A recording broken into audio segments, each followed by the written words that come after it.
స్థాయిలోనే చూపించాను.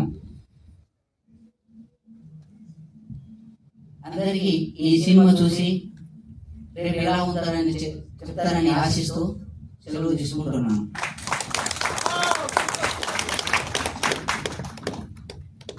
నువ్వు ఈ సినిమా తీసి మన తెలుగు ఫిలిం ఇండస్ట్రీకి మరి హిందీ ఫిలిం ఇండస్ట్రీకి ఒక ఇన్స్పిరేషన్ గా ఇచ్చావు. ఈ సినిమా ప్రతి ఒక్క హీరో చూస్తాడు.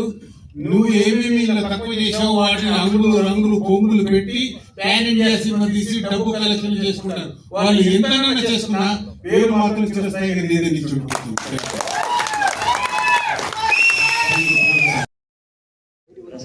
నమస్కారం.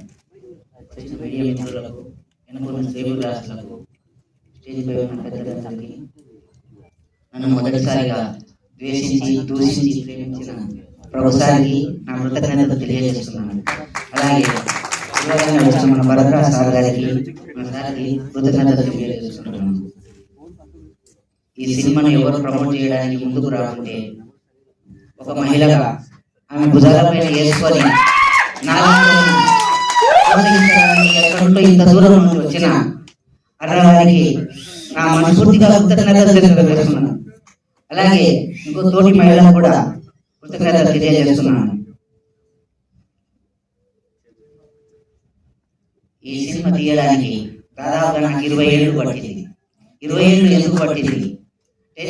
ఒక్కొక్క పైసా జమ చేస్తూ తీసే చెలువేల సినిమానే తీయాలి. ముందుగా ఈ సినిమాని చెలువేల కథనే తీయాలనే ఉద్దేశంతో ఇన్నేళ్ళు పట్టింది. ఆ ఇన్నేళ్ళుగా నేను ఈ సినిమా తీయడానికి ఎవరున్నా అంటే నేను రోడ్డు పైన చిన్న వ్యాపారం చేసుకుంటాను. తోపుడు బండి పైన నేను గొర్రెలు మిచ్చే వ్యాపారం చేసుకుంటాను. ఆ వ్యాపారం చేసుకుంటేనే 20 ఏళ్ళుగా అది నా సొంత డబ్బుతో తీయాలి సినిమా.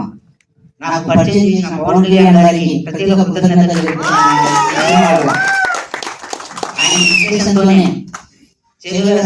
ఎవరైనా తీస్తారా అని చాలా చూస్తూనే ఉన్నాను.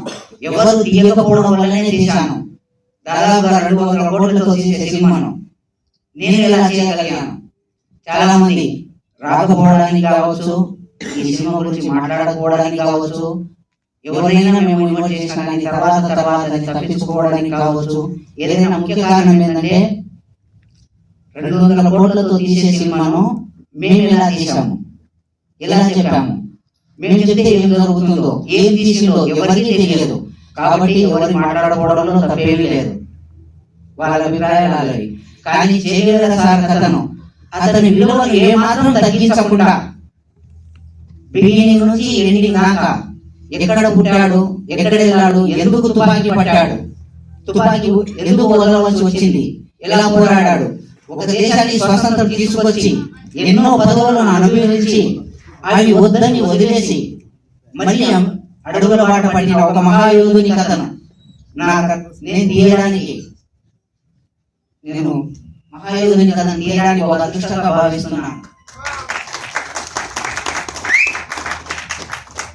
ఇప్పుడున్న మన సమాజంలో ఒక దేశానికి కావచ్చు, ఒక రాష్ట్రానికి కావచ్చు, ఒక స్వతంత్రం కావచ్చు, ఒక రాష్ట్రానికి స్వతంత్రంగా తీసుకొచ్చిన తర్వాత వాళ్ళు పదవులు అనుభవించి వాళ్ళ తాతలు, వాళ్ళ తండ్రులు, వాళ్ళ కొడుకులు పదవులు అనుభవించడానికి బతుకుతారు. తర్వాత మళ్ళీ వెనికిపోవడానికి చూడరు. అలాంటిది పుట్టుకతోనే ధనికుడైన ఒక చేరువేర ఎన్నో పదవులు, ఎన్నో ఉద్యమాలు చేసి ఎన్నో పదవులు వచ్చినా కానీ వాటిని వదిలేసి ఒక అడవిలో ఏమి దొరకని ఒక ప్రదేశంలో, తిండి మీద దొరకని ప్రదేశంలో అన్ని వదిలేసి వెళ్ళిపోయాడు.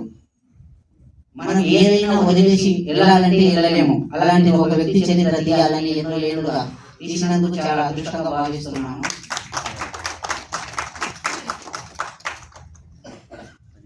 నేను 9వ తరగతిలో ఉన్నప్పుడే మొదటిసారిగా చేరువేర గారి ఎముకలు బయటపడ్డాయని ఒకసారి నేను చదివాను. ఆ చదివినప్పటి నుంచి ఎందుకు ఇలా 30 ఏళ్ల తర్వాత ఒక మనిషి ఇలా బయటపడ్డాడని మొదటిసారిగా ఆలోచన వచ్చింది. దాని తర్వాత ఆ చేరువేర అనే ఒక సౌండ్, ఆ పేరు, ఆ మొహము నన్ను చాలా ఆకర్షించింది. దానికి తోడు కాలం పోయే కొద్ది మన పవన్ కళ్యాణ్ సార్ అక్కడక్కడ మర్చిపోకుండా చేసింది. ఆ మర్చిపోకుండా చేయడం ద్వారా అయితే వచ్చిన తర్వాత ఇలా ఒక సినిమా చేయని సినిమా చేశారంటే ఇలా మీరు కొంచెం హెల్ప్ చేయాలి, ప్రమోషన్ చేయాలి అన్నప్పుడు ఓకే ఎవరు ఏంటి అని చెప్పేసి అన్నప్పుడు నేనేనండి చే క్యారెక్టర్ చేసి చుగవేర క్యారెక్టర్ చేసిన కానీ నేను ఒకసారి షాక్ అయ్యాను. ముందు తను చూడగానే ఇతనికి చుగవేర ఉన్నటువంటి కటౌట్ ఉన్నటువంటి సంబంధం లేదు, తను సినిమా చేసినట్టు అని చెప్పేసి నేను షాక్. ఎలా తీసావు సినిమా, ఏం చేసావు సినిమా, ఎలా తీసావంటే ఏం చేస్తున్నారు మీరు, ఎలా ఈ సినిమా తీయడానికి పెట్టుబడి ఎలా వచ్చిందని చెప్పి అడిగినప్పుడు తను చెప్పిన సమాధానం నేను షాక్ అయ్యాను. చాలా సంవత్సరాలుగా ఒక చిన్న వ్యాపారం, ఆ వ్యాపారం చెప్పడానికి కూడా నాకు నోరు రావట్లేదు. ఆ వ్యాపారం చేసుకుంటూ కొంతమంది మిత్రుల సహకారంతో ఈ సినిమా చేశానని చెప్పినప్పుడు సరే ఇక ఆ సినిమాల పట్ల ఉండే వ్యామోహం, సినిమా పట్ల ఉండే ఆశ, సినిమా పట్ల ఉండే క్రేజ్ అనేటువంటిది ఎవరిని ఏ స్థాయికైనా తీసుకెళ్తుంది, పాతానికి తీసుకెళ్తుంది, అత్యున్నత శిఖరాలకు చేరుస్తుంది. సరే ఇది ఏంటో చూద్దామని చెప్పి సార్ ఒకసారి ట్రైలర్ చూడండి సార్ ప్లీజ్ సార్ అని అంటే ఆ ట్రైలర్ చూసిన తర్వాత షాక్ అండ్ టేకెన్ బ్యాక్. ఎందుకంటే ఈ రోజున ఒక కొత్త డైరెక్టర్ కొత్తగా తీసినటువంటి ఒక సినిమా వాళ్ళకి డైరెక్టర్ కి వీళ్ళకి ఈ సినిమా పట్ల వ్యామోహం, ప్రేమ, ఆకర్షణ తప్ప ద బేసిక్స్ ఆఫ్ సినిమా ఒక షార్ట్ కంపోజింగ్ గురించి కానీ ఒక సీన్ కన్సీవింగ్ దాని గురించి కానీ పెద్ద ఐడియా ఉండదు. కానీ ఇప్పటిదాకా మీరు చూసిన ట్రైలర్ లో ఒక్క లూడ్ షాట్ కూడా మనకు కనిపించదు, ఒక అదే ఎమెచ్యూర్ షాట్ కూడా కనిపించదు. ఒక ఎక్స్పీరియన్స్ డైరెక్టర్ తీసినటువంటి కంటెంట్ పూర్గా ఉండేది, మన బ్యాక్గ్రౌండ్ పూర్ ఉండొచ్చు, గొప్ప గొప్ప సెట్టింగ్ లేకపోవచ్చు, బాహుబలియన్ అట్మాస్ఫియర్ ఇది లేకపోవచ్చు, కానీ తను తీసుకున్న కంటెంట్ ని ఎంత కన్విన్సింగ్ గా, ఎంత కమాండింగ్ గా చెప్పగలిగాడు, చూపించగలిగాడు అనేటువంటి విషయంలో మాత్రం రియల్లీ అప్రిషియేట్ దిస్ పర్సన్. ఏ పేరు Sabhavath Nayak. Appearances are deceptive అంటారు, ఆకారాలు నిజంగా మోసపూరితంగా ఉంటాయి. ఒక్కొక్క ఆకారం చూసేసి ఏదో తక్కువగా అంచనా వేసి తక్కువగా అనుకుంటే no we are something great and something different అని ప్రూవ్ చేస్తున్నారు ఇలాంటి వ్యక్తులు.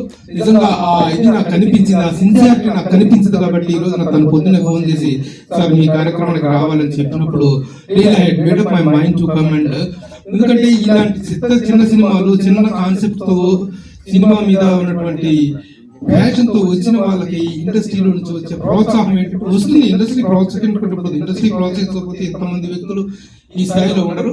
కానీ ముందుగా బిగినింగ్ స్టేజ్ లో ఎవరికి ఎంత రావాలో ఎంత దక్కాలో దక్కుతుంది మనం ప్రూఫ్ చేసుకున్న తర్వాత ఇండస్ట్రీ ఎప్పుడు it runs after the talent, runs after the success.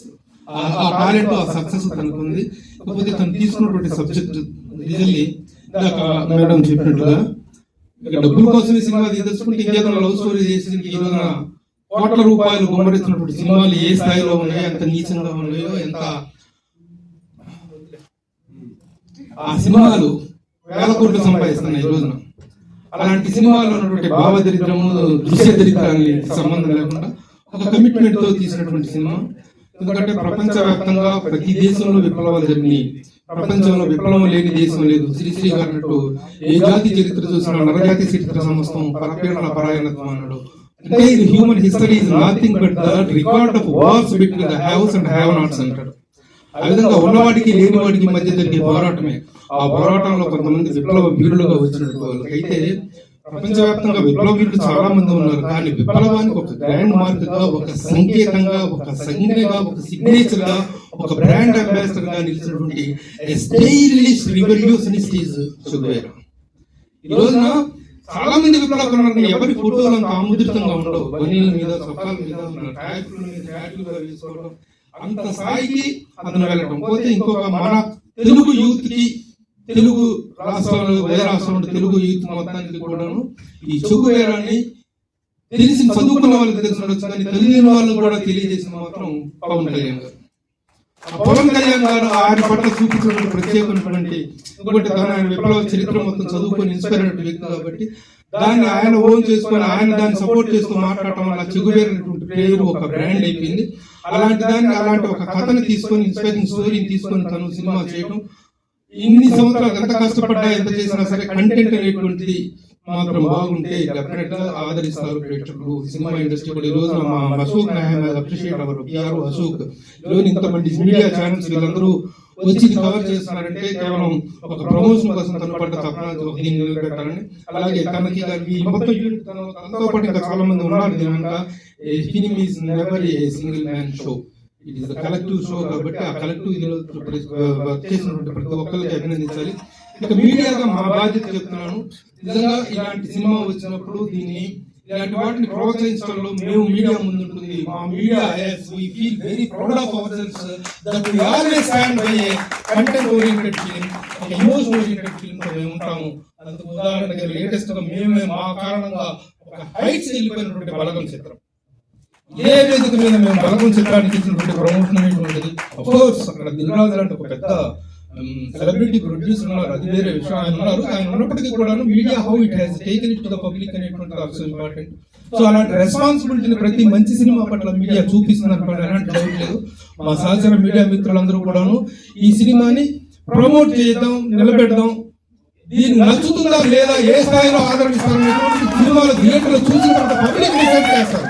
We are not suppose, we can't do it, we can make the people take to the theatre. ఆ థియేటర్కి వెళ్ళిన తర్వాత ప్రేక్షకుడు నిర్ణయించుకుంటాడు ఎంతవరకు అనేది. అయితే మన డ్యూటీ మనం నిర్వర్తిస్తున్నాం మాత్రం మీడియా మిత్రులందరూ సహకరించాలని కోరుకుంటున్నాను. అలాగే ఈ సినిమా సక్సెస్ మీట్ లో కూడా మనం పార్టిసిపేట్ చేస్తానంటే ఆశాభావం నాకు ఉంది. నిజంగా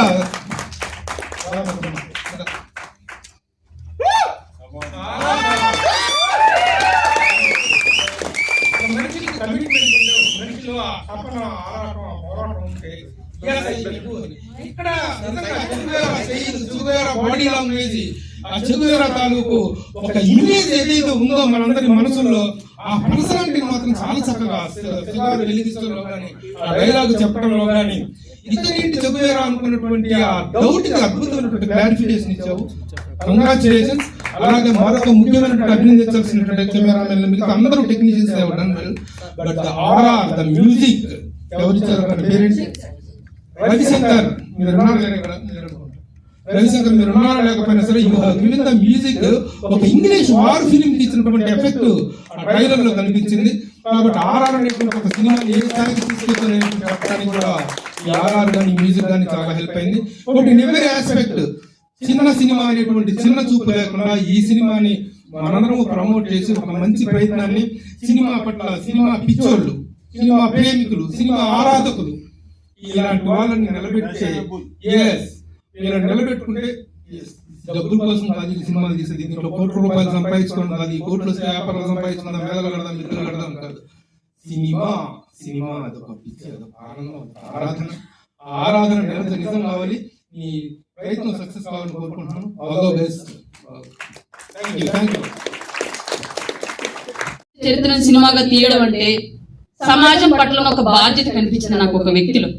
అతను మూవీ ఇండస్ట్రీలో సంపాదన కోసం దిగాలి అనుకుంటే ఈ సినిమా అసలు చేయదు, కానీ చేశాడు అంటే ఒక జాతీయ వాదం, సమాజం పట్ల ఒక మంచి దృక్పథం ఉన్న వ్యక్తిగా నాకు కనిపించారు ఈ మూవీ టీం మొత్తం.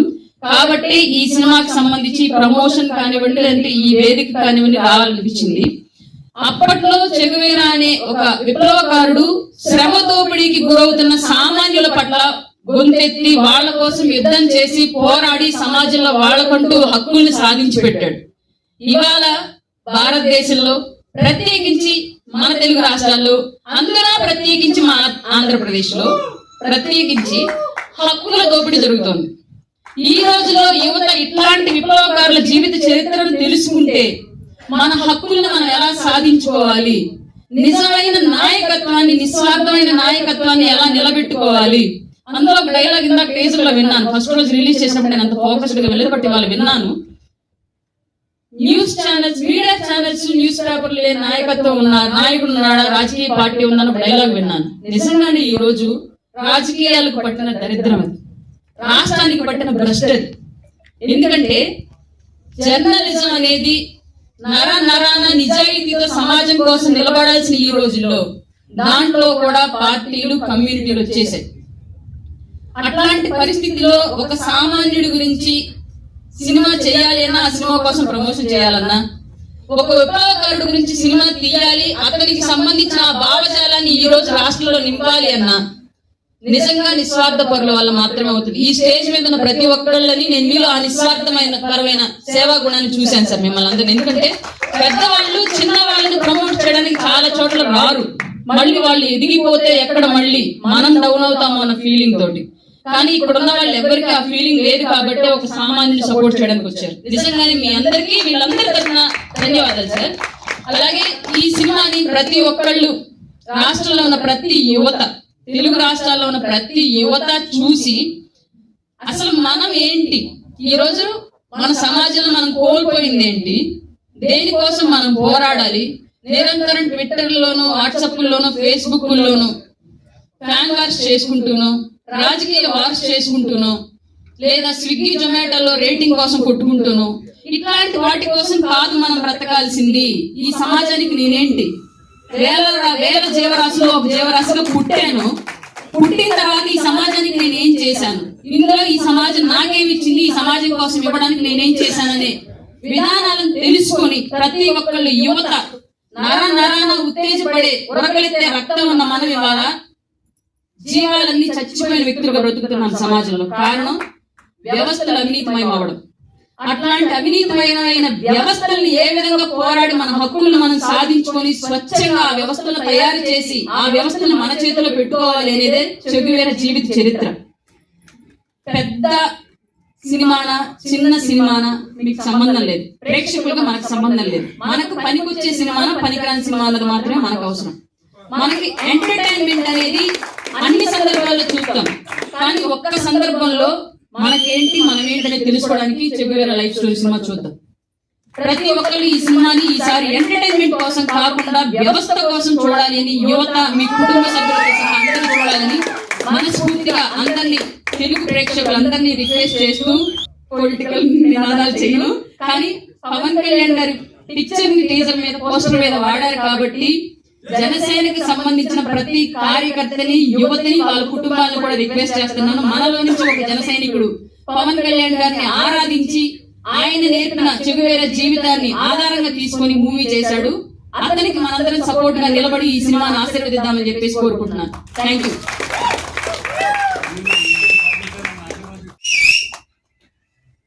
చె గువేరా అందరికీ తెలుసు.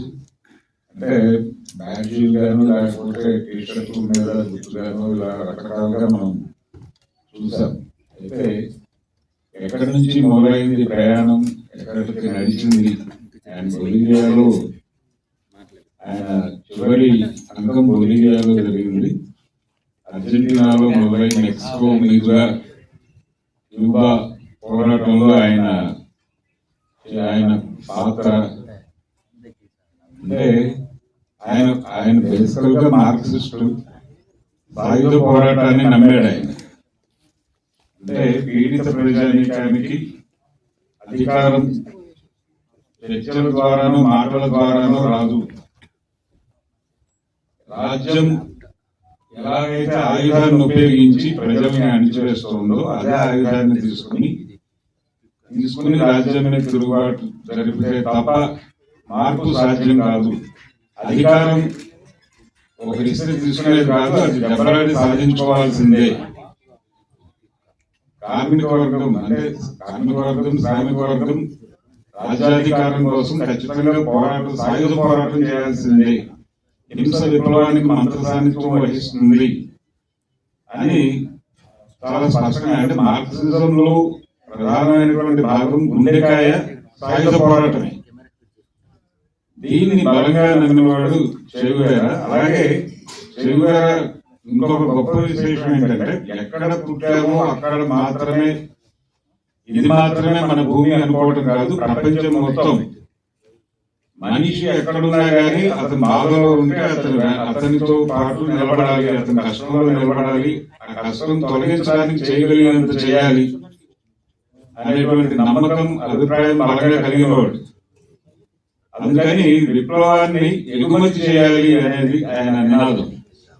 అంటే ఒక దేశంలో విప్లవం విజయవంతం అయిపోతే, అంటే మావో గాని లేకపోతే అంతకుముందు లెనిన్ గాని రష్యాలో చైనాలో విప్లవాలు విజయవంతం అయిపోయిన తర్వాత ఆ దేశ అభివృద్ధి వరకు వాళ్ళు ఆగిపోయారు. అది అలా కుదరదు. ఈ అనుభవంతో పక్క దేశానికి వెళ్ళి అక్కడ పీడితుల్ని కదిలించాలి, వాళ్ళకి నాయకత్వం వహించాల్సి ఉంటుంది. ఈ అనుభవాలు ఉంటాయి కాబట్టి వాళ్ళ నాయకత్వం వహించడం చాలా తేలికవుతుంది అనే ఉద్దేశంతో విప్లవాన్ని ఎగుమతి చేయాలి అనేటువంటి నినాదంతో ఆయన కమ్యూనిస్ట్ పార్టీలో ఒక కొత్త చర్చ లేవనెత్తాడు. కాస్ట్రోకి ఆయన చాలా మద్దతుగా నిలబడ్డాడు. క్యూబాలో అధికారంలోకి రావడానికి, కాస్ట్రో అధికారంలోకి రావడానికి గువేరా చేసినటువంటి కృషి చాలా ఉంది. అయితే ఈ విప్లవాన్ని ఎగుమతి చేయటం ఇవన్నీ కూడా కొంచెం వివాదాస్పదమైన, అయితే ఒకటి ఆయన కలిగించినటువంటి స్ఫూర్తి, ఆ స్ఫూర్తికి కారణం అదే, ఆ నినాదమే. అంటే గిరిగీసుకుని ఉండద్దు, సరిహద్దులు లేవు, సరిహద్దులు చెరిపేయండి, ప్రపంచ మానవాళి విముక్తిని కలగనండి అని చెప్పాడు ఆయన. అందుకని ప్రపంచంలో ఉన్నటువంటి ప్రతి ఒక్క పీడితులు అందరూ ఆయన ఓన్ చేసుకునేటువంటి ప్రయత్నం చేశారు. అంటే ప్రతి మనిషి మార్పు కోసం, అంటే ఎవరి జీవితం బాగలేదు అనుకుంటే మీ జీవితాన్ని మార్చుకోవాల్సింది మీరే. మీకోసం ఎవరు వచ్చి పోరాటం చేయరు, మీరే లేచి నిలబడాలి, మీరే పోరాటం చేయాలి. ఈ స్ఫూర్తిని జనంలోకి తీసుకెళ్లడమే ఆయన ప్రోగ్రాం. ఒక రకంగా ప్రజాయుద్ధ సిద్ధాంతం, పీపుల్స్ వార్ అంటారు. ఇది ఎవరి సమస్యలు, శ్రీశ్రీ గారు అన్నట్టు ఎవరి కోసం ఎవరు వచ్చి పోరాటం చేయాలి, ఎవరి సమస్యలు వారికి మాత్రమే తెలుస్తాయి, వారు మాత్రమే లేచి నిలబడాలి. ఆ పోరాట స్ఫూర్తిని ప్రతి ఒక్కరిలో నింపడమే విప్లవకారులు చేయాల్సింది. అంతే తప్ప వాళ్ళ తరఫున తాను వెళ్లి పోరాటం చేయటం కాదు. వాళ్ళలో ఆ స్ఫూర్తిని నింపి వాళ్ళు నిలబడి ఎవరైతే తమను అణిచివేస్తున్నారో వాళ్ళకు వ్యతిరేకంగా ఒకటై ఉద్యమించాలి. ఆ స్ఫూర్తిని తీసుకెళ్లి వాళ్ళలో నింపడం మాత్రమే చేయవలసింది. ఈ విప్లవ అనుభవం ఉన్నటువంటి వాళ్ళు ఎక్కడికైనా వెళ్ళి, పీడితులు ఎక్కడుంటే అక్కడికల్లా వెళ్ళి ఈ సిద్ధాంతాన్ని ప్రచారం చేయాలి, వాళ్ళలో ఆ స్ఫూర్తిని నింపాలి అని బలంగా నమ్మినవాడు చేయగలరా. ఆ జీవితాన్ని ఇప్పుడు తెలుగులో సినిమాగా తెరకెక్కించారు. అంటే మనకి ఏదో అమెరికన్ సామ్రాజ్యవాదం మీద యుద్ధం చేసినటువంటి చెగువేరా జీవితాన్ని సినిమాగా తీసేటప్పుడు ఏదో చాలా కోట్ల రూపాయల ప్రాజెక్టు, 1000 కోట్లు ఉంటే తప్ప సాధ్యం కాదు, ఇలాంటివి ఏమీ అనుకోకుండా సినిమా తీయాలి అని బలంగా అనుకుని ఆ తీయడానికి, అంటే ఈ సందేశాన్ని చెప్పాలి ప్రజలకి అనేది బలంగా నమ్మాడు. దర్శకుడు నమ్మి దాన్ని చెప్పడానికి ఒక ఫామ్ ఎంచుకున్నాడు ఆయన. ఆ ఫామ్ లో చెప్పేశాడు నిర్మోహమాటంగా. దాన్ని మనం మెచ్చుకోవాలి. అంటే దీనికి ఇదుందా అదుందా, లేకపోతే అమెరికా అక్కడికే ఒరిజినల్ లొకేషన్కి వెళ్ళి షూట్ చేసి చెప్పాలా, ఇవన్నీ అనుకోలేదు ఆయన. చెప్పదలుచుకున్న అంశం ఏదైతే ఉందో దాన్ని బలంగా చెప్పాలి, తెలుగు ప్రజలకి కన్వే అయ్యేలాగా చెప్పాలి అని అనుకున్నాడు. ఆ ప్రయత్నం సక్సెస్ఫుల్ గా చేశాడు ఆయన ఉన్న లిమిటేషన్స్ లో. ఆశయం ముఖ్యం. మనకి ఫామ్ అండ్ కంటెంట్ అంటారు, రూపము సారము అని. చెప్పదలుచుకున్న విషయం ఆయన్ని డ్రైవ్ చేసింది. ఆ డ్రైవ్ చేయడం వల్ల ఆయన ఆర్థికపరమైనటువంటి ఇబ్బందులు ఏమీ అనుకోలేదు. చెప్పదలుచుకున్న విషయాన్ని చెప్పాలి అనుకున్నాడు. దానికి కొంతమంది సహకారం తీసుకున్నాడు. ఆయన కష్టం ఆయన పడ్డాడు. తనకి తోచిన పద్ధతిలో నిజాయితీగా ఈ విషయాన్ని ప్రజెంట్ చేసేటువంటి ప్రయత్నం చేశాడు. దాన్ని ఖచ్చితంగా అభినందించి తీరాలి. ఇది విజయవంతం అయితే ఇలాంటి సినిమాలు మరికొన్ని వచ్చేటువంటి అవకాశం ఉంది. ఖచ్చితంగా దీన్ని సక్సెస్ చేయాల్సినటువంటి అవసరం ఉంది. అంటే మీరు చెప్పదలుచుకున్న విషయాన్ని చెప్పడానికి మొహమాట పడకుండా ముందుకు రావచ్చు, దానికి అవకాశం ఉంది. ముందు మీలో నిజాయితీ ఉండాలి అనేది ఆయన చెప్పడం కోసం ఈ సినిమా తీశారని నేను అనుకుంటున్నాను. సినిమా చూసిన తర్వాత మళ్ళీ మాట్లాడుకున్నాను.